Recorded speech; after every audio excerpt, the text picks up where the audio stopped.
Bonsoir, bonsoir à toutes et à tous et merci beaucoup d'être venus.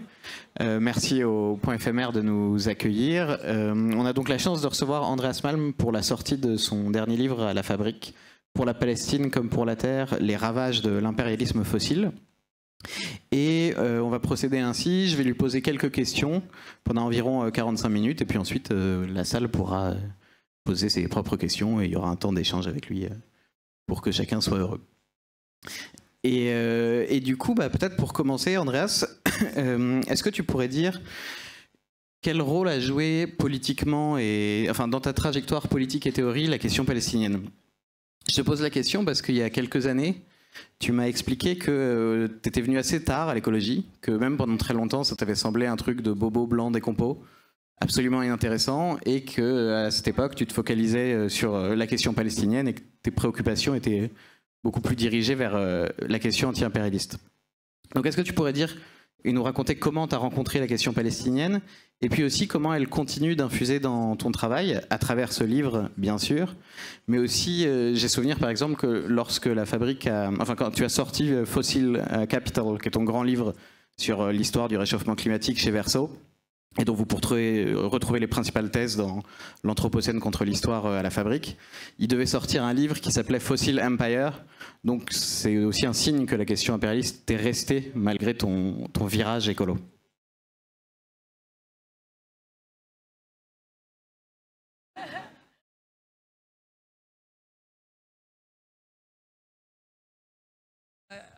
Yes.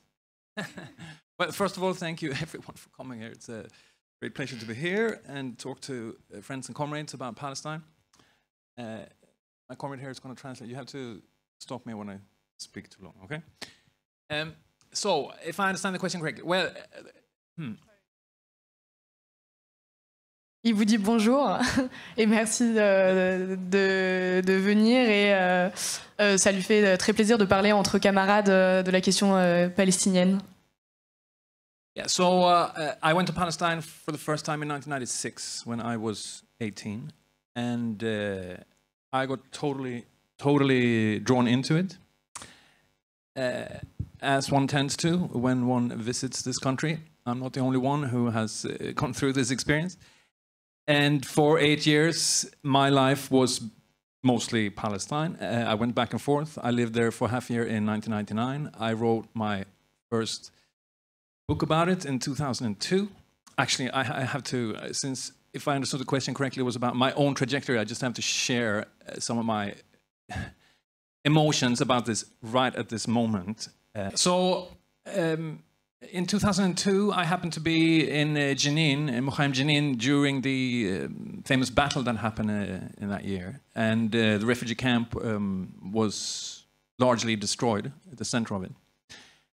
And I also spent some time in a village just next to Jenin called Burkin. And in the past few days, my friend Youssef, he might be following us on live stream. These are the virtues of digital technology in Jenin. He's been feeding me with pictures of how the occupation army has completely cleansed the camp of all its 20,000 inhabitants and systematically destroys the camp. And a similar fate is falling Burkin, this village that I mentioned. And well, I should say that I haven't been on the ground in Palestine since 2004. But obviously, I've followed it ever since, what's going on. And the overwhelming feeling that you have is that the destruction just never stops. And it just gets worse and worse and worse. And I'm sure that if you're involved with this issue, you share this feeling with me. It's a Nakba that just constantly continues and is escalated and accelerates. And I mean, the genocide is on pause. It's on hold in Gaza. I think it will probably, unfortunately, obviously, resume quite soon, and it could be massively worse than the most recent round. What's going on in the West Bank is now destruction of the camps in the north, very similar to what we've seen in Gaza. And this is just the most recent culmination or intensification of a feeling that I and many others, of course, have had for a very long time, which is that the destruction of Palestine is something that just never stops. It just continues. And it's emblematic of something much bigger. And it isn't an aberration. It isn't an anomaly. It's more like a monad. It's a crystallization of processes developing in the world at large. So to return to the question, when I started shifting my focus in my work towards climate and ecology in 2005, I perceived this question largely through a kind of Palestinian or pseudo-Palestinian lens. And the Palestinian experience and my time in Palestine colored, I think, how I understood the problem of climate destruction. And this very much included, dispensing with the notion that climate is being destroyed by humanity in general, as if it was some kind of a unitary species characterized by, egalitarian internal relations. Rather, it was early on, it came naturally to see it as a destructive process emanating from relations of domination. And, there are so many different intersections and moments of articulation between the ecological crisis and what's going on in Palestine.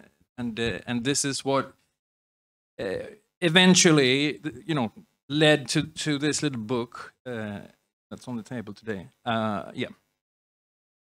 Merci beaucoup. Alors justement, au cœur de ce livre, il y a une année, l'année 1840, qui est marquée par une campagne militaire britannique contre le pacha d'Égypte d'alors, Mehemet Ali, et au cours de laquelle les Britanniques prennent notamment Saint-Jean d'Acre.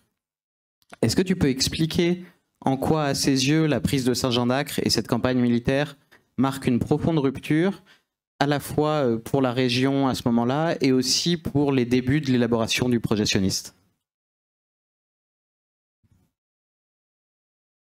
So I've had a fascination with this moment of 1840, and maybe you mentioned Fossil Empire. This is a book that I might possibly write at some point in the future. Yeah. I started working on towards the end of my PhD dissertation. The great thing when you're doing a PhD is that you have a lot of time to do research, and I had some time to go into the archives in the UK, and I found this story about what happened in 1840, and obviously I got super obsessed about it because it's a story about when the British Empire used steamboats in war for the first time, and the main action happened at the Palestinian town of Akka. Incidentally, the town where Ghassan Kanafani was born. And the British pulverized this town. They attacked it with steamboats and blew it up and killed several thousands of people and turned the whole city into rubble. And destroyed the Arab proto-empire of Muhammad Ali in this war. He was based in Egypt, and the war ended with Egypt being subordinated under the British Empire. Yeah. There's a lot that could be said about this moment in time, but one very fascinating aspect about the moment of 1840 and the years following is that this was the moment in time when the British Empire came up with the idea of giving Palestine to the Jews. So Christian Zionists and secular politicians at the very top echelons of the British Empire conceived of this idea at this particular moment that we should move the Jews from Europe into Palestine and have them colonize the country and turn it into a base for our power, so that we can make sure that Arabs don't behave in an insubordinate fashion like Muhammad Ali had done, and so that we can increase our commerce and use of all the resources in this region. And this was stated very clearly and explicitly, and some of this stuff is included in the book, although I have to say that there's much more archival research to be done about this moment. But one of the interesting things about this is that this is not the Balfour Declaration. It's 77 years before the Balfour Declaration.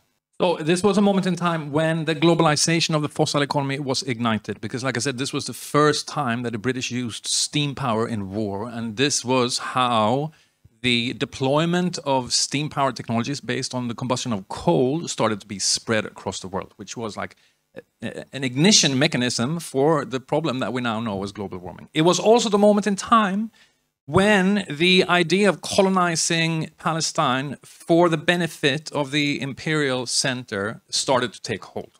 And I think it's interesting that this happened at exactly, it was essentially one of the same event. Just to maybe veer into some historiographical reflections here.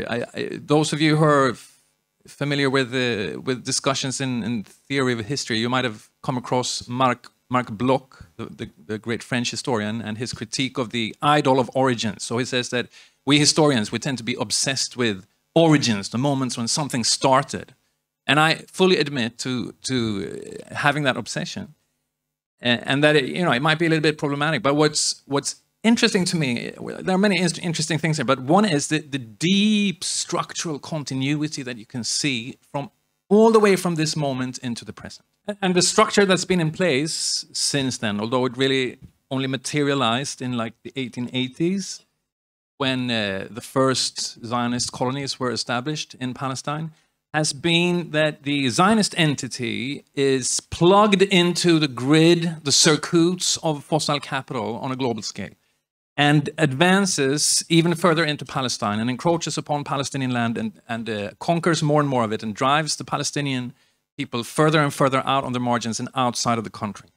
These people being not plugged into the circuits of power, in fact, actively unplugged from it, as in during the British Mandate, for instance, the Zionist colonies were connected to the grids of coal-based electricity. So when the Mandate ended, the Jewish population was about 30% of the population in Palestine, but it consumed 90% of the electricity from the coal power that the British Mandate had established. And it's still very, very similar, to the very degree that still the main supplier of oil to the state of Israel is the BP, British Petroleum, still serving the Zionist entity with oil through its Azerbaijani pipeline. And, it's a very deep structure when you have that in place almost 2 centuries later. And to grasp what the nature of the problem of Palestine, I think we really need to go to the roots of these deep, deep structures. And also keep in mind that this wasn't started by Jews, because in the moment of conception of Zionism in 1840, Jews were not active in the process whatsoever. It was an initiative from the imperial core exclusively. I mean, the slogan, a land without a people, two people without a land, is from 1840, basically. But yeah, much has happened since then, and this is Bloch's critique of the idol of origins, that you can't understand the present by focusing on what happened in the past. And of course, the contemporary world order is in some respects very different from in the 1840s. A major difference now is that it's the US that is the main patron of the entity. It's not the British Empire, although that is a very active one, as we've seen, for instance, in the way that the UK has been bombing the Houthis and the rest of the country of Yemen during this genocide. But yeah, the US is the main supplier of, for instance, jet fuel, and the Israeli army, to all practical purposes, is an extension of the American army, and the dependence on supplies from the US is complete. I don't know if you saw this, but when the most recent prisoner exchange happened just the other day, the resistance in Gaza, as always, produced a slick video. And in response, the Israeli army produced a slick video of all these bombs that are coming into their ports. These bombs that Biden, the supplies of which Biden paused, but that Trump has now activated, which is a signal that, we have full access to all the weapon supplies of the greatest military in human history, and this is what guarantees our superiority. And during this genocide, this has become clearer than ever before, and it's very often voiced, expressed explicitly in Israeli public discourse that we are completely dependent on the US for what we're doing. Nothing would be possible without constant influx of every kind of support from the US. And then on the question, how does this relate to oil in the region? Well, this is a big question, and one that I deal with quite superficially in this book. There's a wonderful comrade of ours, Adam Haniyeh, who's done great work on this and who's about to publish a book on it as well. And he has showed, I think, quite convincingly that the strategic value of the State of Israel for the US empire boomed in the wake of the War of 1967, and the utility of this asset in the region is commensurate with its importance in the fossil economy of the world. So the fact that this is where most of the oil in the world comes from is central to why Israel has been so important for the American empire. And he also makes a very important point, Adam, here, when he argues that it is the very settler colonial nature and the constant aggressions from the occupation that makes it inherently valuable as an ally to the US. Because it is precisely by being in permanent war against the Palestinians that the State of Israel is existentially dependent on external support from the empire. If there was, let's say, one state for two peoples where everyone was equal, and there wasn't constant apartheid and ethnic cleansing and dispossession and war, then that state, that entity, would presumably rely on its own population for whatever it needs, as indeed many countries in the region do. But because the State of Israel is an intrusion into the region that enforces supremacy on the people living there, it has to rely on foreign support to continue to exist, which makes it a far more, almost in an ontological sense, dependable as an ally in this region, an American ally than any other country, because it really cannot exist as this kind of aggressive, constant war machine without US support. Yeah, so the US has no interest in the State of Israel forming any kind of peaceful relationship with the Palestinian people, or because on the day when that happened, then the strategic use value of this entity would be lost to the US, because then it wouldn't any longer be intrinsically dependent on foreign support to subjugate the Palestinians. Now, there's a lot more that can be said about the role of oil in all of this, and the contradictory relations between this ally and the other key allies of the US in the region, namely in the Gulf and in Saudi Arabia. Adam has a lot to say about this, but I guess time is running out, so let's... Et du coup, le livre dont il parlait à l'instant, là, de Adam Haniyeh, s'appelle Crude Capitalism, et c'est sorti en septembre aux éditions Verso, quel éditeur anglais de Andreas. Et du coup, ce que tu viens de dire fait écho à un point important dans ton livre, c'est l'opposition à, disons, la théorie du lobby. C'est-à-dire, c'est la théorie selon laquelle, qui est partagée dans notre camp, mais aussi par un certain nombre de gens de droite, notamment un des plus grands tenants de ça aux États-Unis, c'est John Mearsheimer, qui est un réaliste tout à fait réactionnaire, et qui explique en gros l'attachement des États-Unis à Israël par l'existence d'un lobby sioniste extrêmement puissant aux États-Unis, l'AIPAC. Et partant, c'est aussi une manière de présenter un peu cet attachement et ce soutien comme une forme de soutien un peu aveugle, complètement irrationnel. Or, à tes yeux, il s'agit de quelque chose de beaucoup plus profond et de beaucoup plus sensé pour les intérêts du capital. Est-ce que tu peux expliquer un peu ce point-là?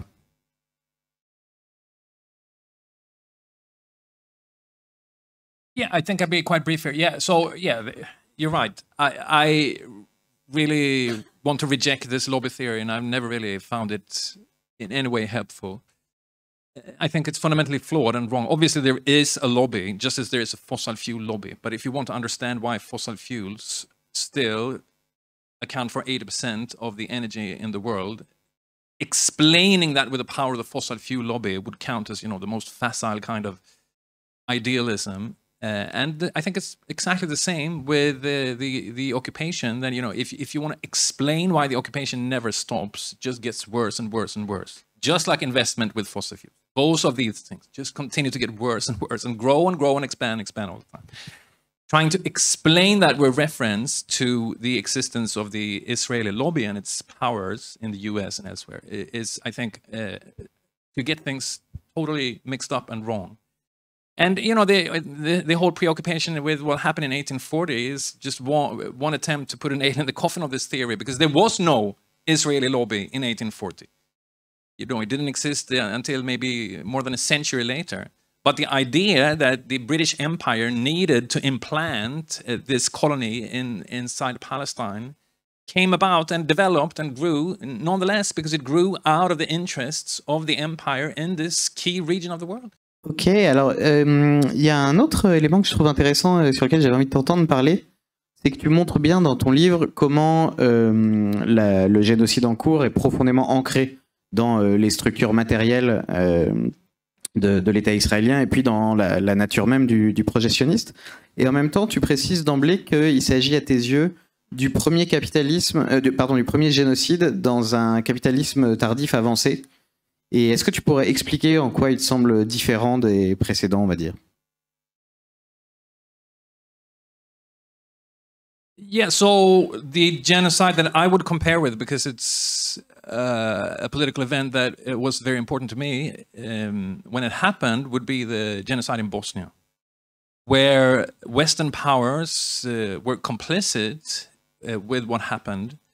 And for instance, the Dutch UN forces who left Srebrenica and essentially gave it to Ratko Mladic, and the refusal to give arms to the Bosnian Republic to defend itself, you know, the arms embargo on the Republic, and you know, rewarding the ethnic cleansing conducted by Republika Srpska and things like that. You can point to various kinds of complicity, but there's a qualitative difference here in that this genocide is directly organized together with the most powerful countries in the world, where the US is you know, immediately implicated in the practical execution of this genocide, and giving it all kinds of political support from the very beginning, to the extent that it's very difficult to say that this is a genocide committed by the State of Israel rather than by the United States. Actually, there was, I think today, there's a large file to the, I think it's the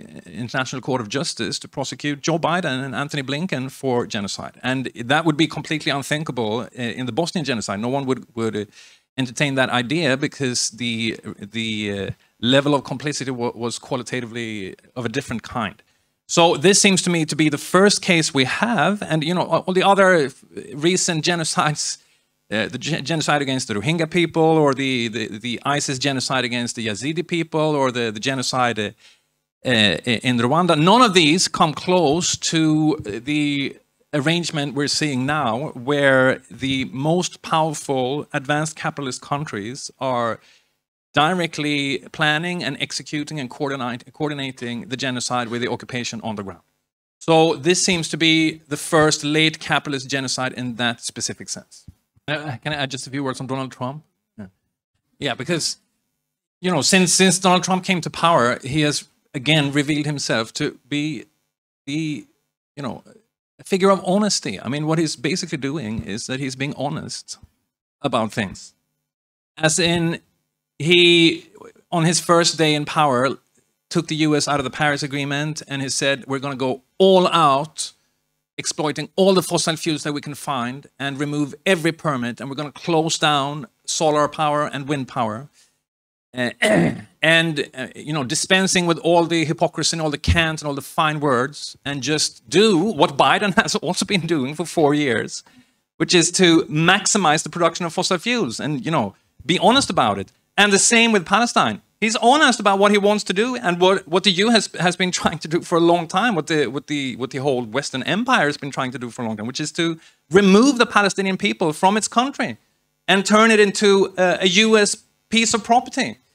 There's a kind of a refreshing honesty to what he's doing. Also, that's, and you know, he's giving the whole state apparatus to the richest man in the world, as if he wanted to fully corroborate the most crude and vulgar versions of Marxism that you could possibly find, But there is perhaps a danger in his behavior that you think that he is some kind of a crazy person, when in fact he's just, you know, he removes all the mediations between base and superstructure and just merges them completely and goes all out, which just tells us a lot about what the world really is like.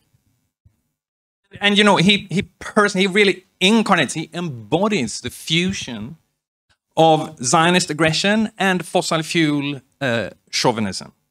And, you know, yesterday when he praised the far right in Germany for winning the elections, he said it's really good because finally they're ending these bad policies on energy and migration.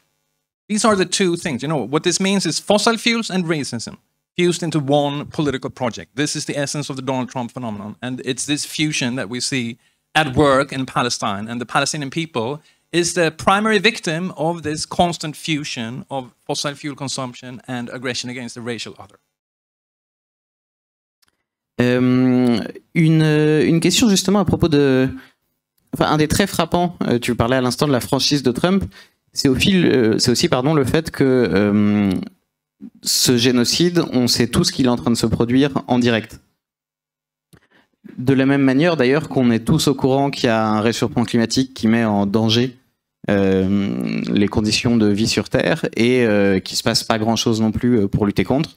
Au contraire, de la même manière que les États-Unis abreuvent Israël d'armes, les États-Unis et d'autres d'ailleurs continuent de développer les énergies fossiles, etc.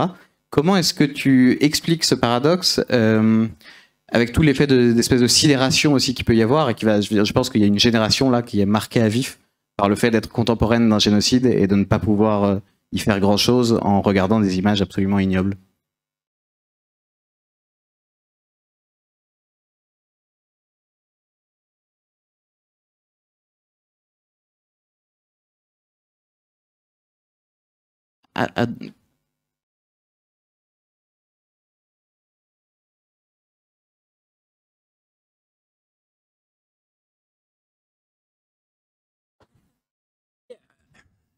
How do we explain this? Well,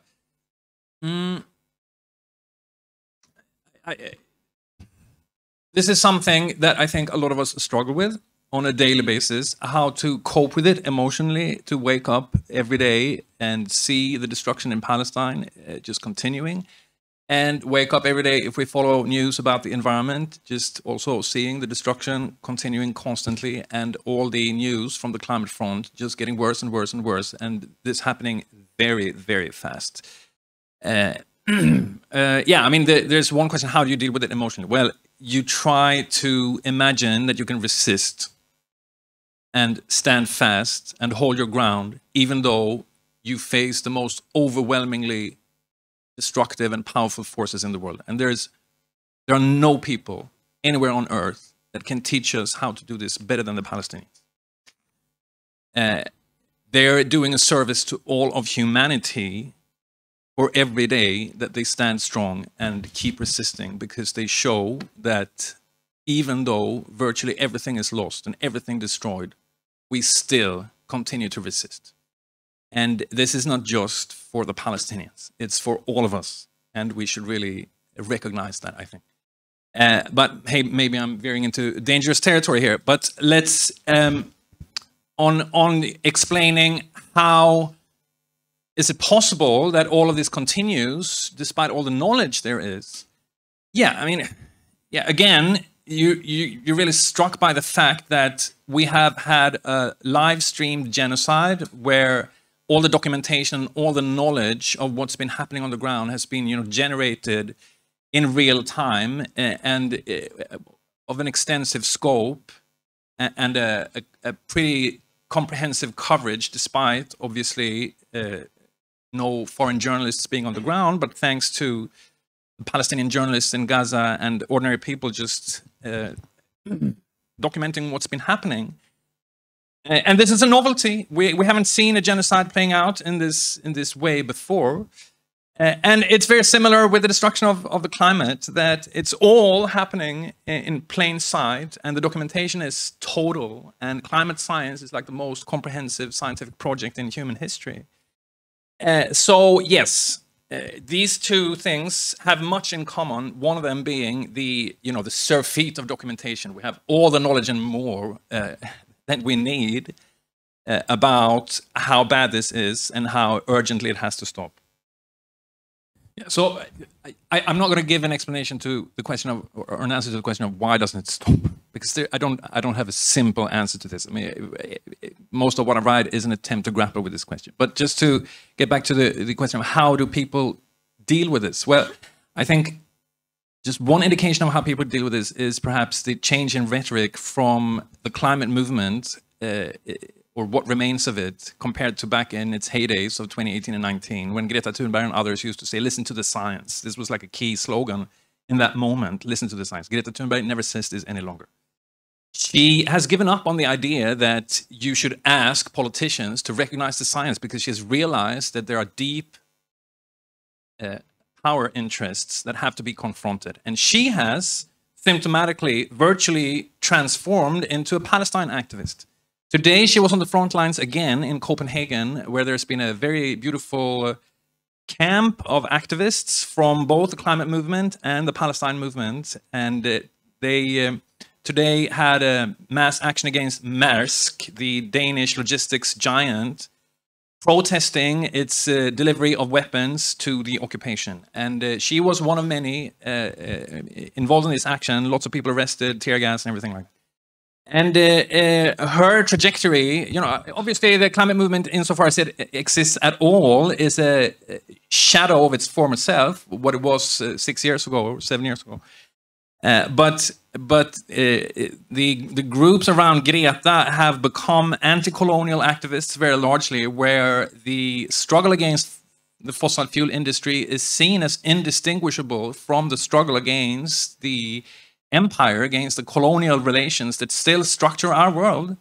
And I think that's a positive sign, even though we're talking about few people with very little political power these days. They are involved in a radicalization where this kind of idealist phase that if we only can get the politicians to open their eyes to the knowledge and the science, that phase is over. Not going to come back. Et merci beaucoup. Et puis je crois que du coup on va pouvoir passer aux questions de la salle. S'il y en a, est-ce qu'il y a un micro qui passe? Et c'est un micro qui va être par Stella de la Fabrique. Et peut-être qu'on prend des questions 2 ou 3 à la fois, comme ça c'est plus efficace. Voilà. Je crois qu'il y a une question au premier.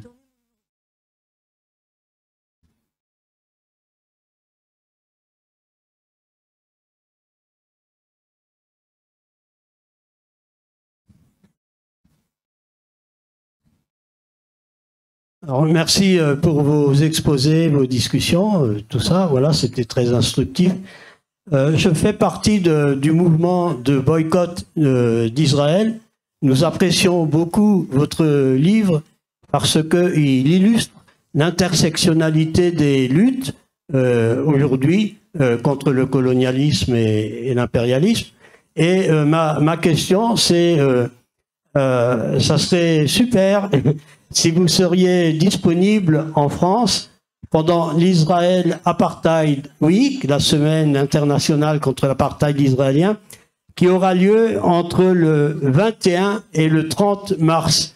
Et bon, si vous ne pouvez pas venir à ce moment-là, je pense que ça serait intéressant de toute façon que vous puissiez faire une tournée militante en France. Voilà.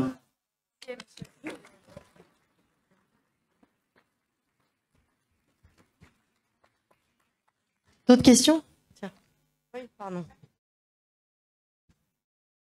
Oui, le boycott est déjà un peu efficace, enfin nous le pratiquons, mais que pensez-vous du sabotage? Est-ce qu'il y a moyen de s'appuyer dessus?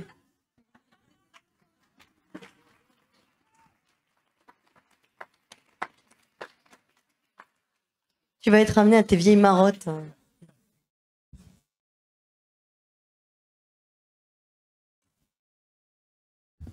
Vous pouvez acheter Comment saboter un pipeline à la table, juste ici. Très bon livre sur la question. Can I go? Yeah. I read something just in English. En français? Ah oui, ok. Ok. Ça sert à rien que j'ai traduit en anglais là. Ben, merci beaucoup d'être là. Moi, juste pour dire vite fait, je suis particulièrement touché par ce qui se passe. Aussi parce que dans l'histoire de ma famille, qui est arménienne, on a vécu quelque chose de similaire il y a à peu près un siècle, qui se répète d'ailleurs en, en 2023 et encore aujourd'hui, il y a bref, une épuration ethnique en Arménie, peu importe. Mais du coup, les personnes qui vivent ce genre de choses enfin, il y en a beaucoup issus de ces pays-là ou issus de l'immigration qui sont particulièrement touchés. Et moi, avant, j'étais simplement juste militant écologiste et aujourd'hui, je suis obligé de mettre ça un peu de côté pour agir pour mon peuple et pour la Palestine. Mais du coup, ma question, c'était de vous demander si Israël, l'Azerbaïdjan, la Russie, etc. sont, comment dire, veulent faire la guerre parce qu'ils sont riches et parce ils exploitent les énergies fossiles. Est-ce qu'à l'inverse, les peuples en résistance sont des militants écologistes par essence?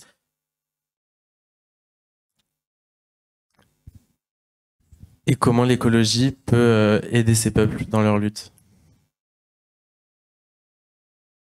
On va prendre une dernière question si quelqu'un veut se manifester très vite.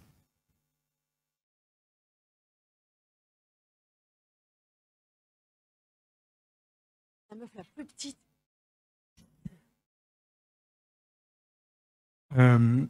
Alors, est-ce que finalement les processus qui permettent du coup à la fois les violences et la prédation du coup de l'Empire au travers du génocide qui est en place et des génocides qui ont pu être mis en place et aussi du coup toutes les finalement dégradations qui sont opérées via l'environnement sortent pas aussi d'un processus commun d'objectification initié par le capitalisme qui amène à finalement voir en tant qu'objet et potentiellement en tant que ressource à exploiter à la fois les corps, les humains et le vivant en général.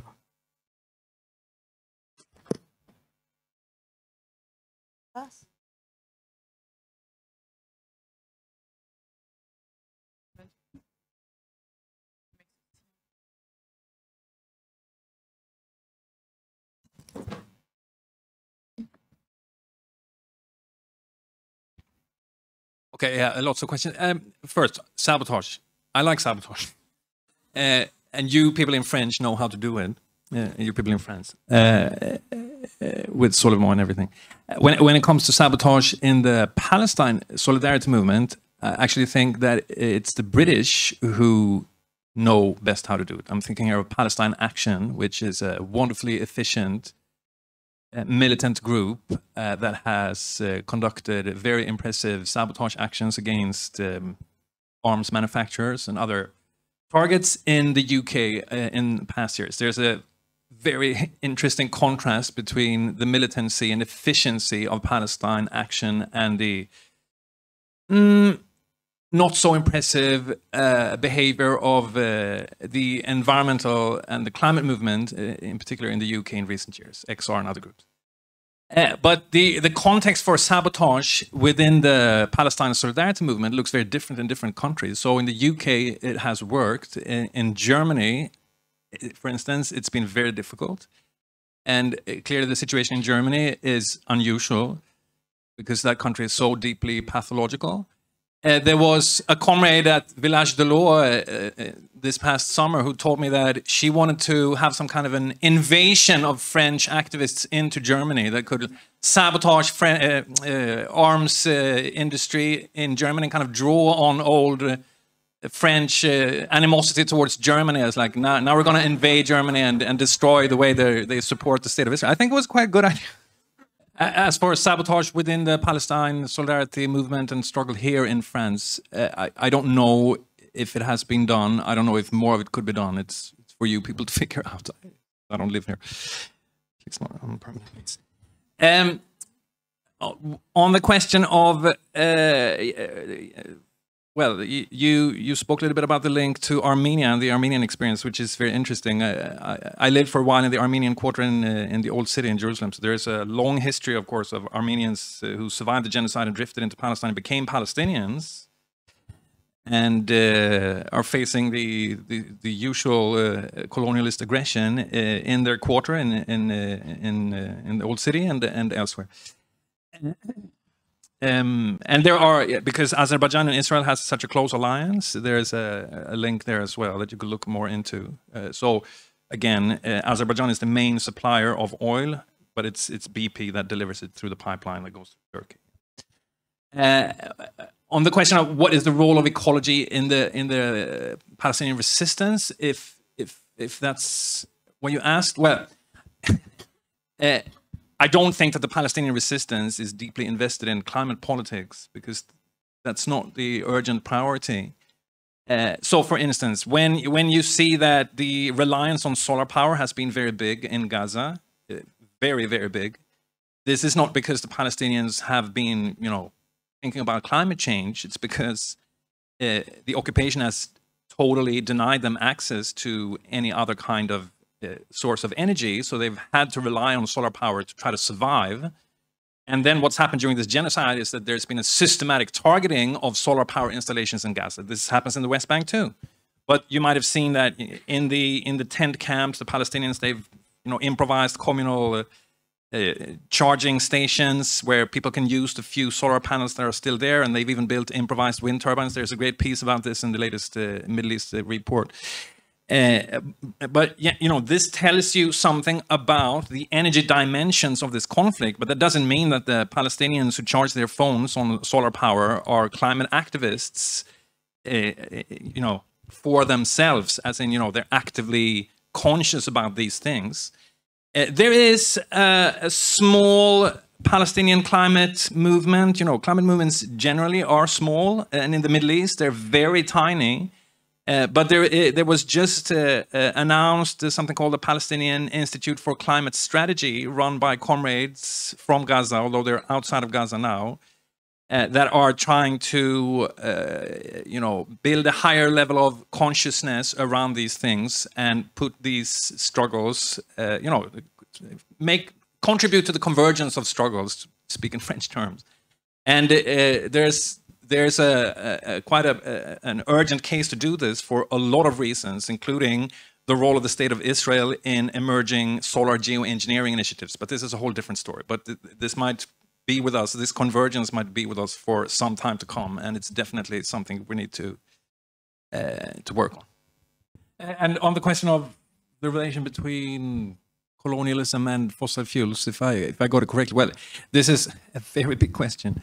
And my impulse would be to go to my favorite source of theory to grapple with it, and that would be critical theory. So the German, or rather the German-Jewish thinkers, Adorno and Benjamin and the others, but Adorno in particular, where the key idea is that capitalist modernity is characterized by domination, relations of domination, and both when it comes to fossil fuels and colonial oppression in various forms, domination is at the center of it all. We don't have time really to go into the theoretical depths of this, but let me just say that what Donald Trump again personifies is that whole mindset of domination, and these two things, fossil fuels and the destruction of the racial other, are again completely blended into one and the same thing in his person. So he's like a living lesson in these truths of critical theory. Merci. Tu veux ajouter quelque chose? Are you available? I'm not sure. On verra. Il me reste à te remercier beaucoup, Andreas, pour ce soir. À vous remercier tous et toutes d'être venus. Et merci Lila pour la traduction. Olympique.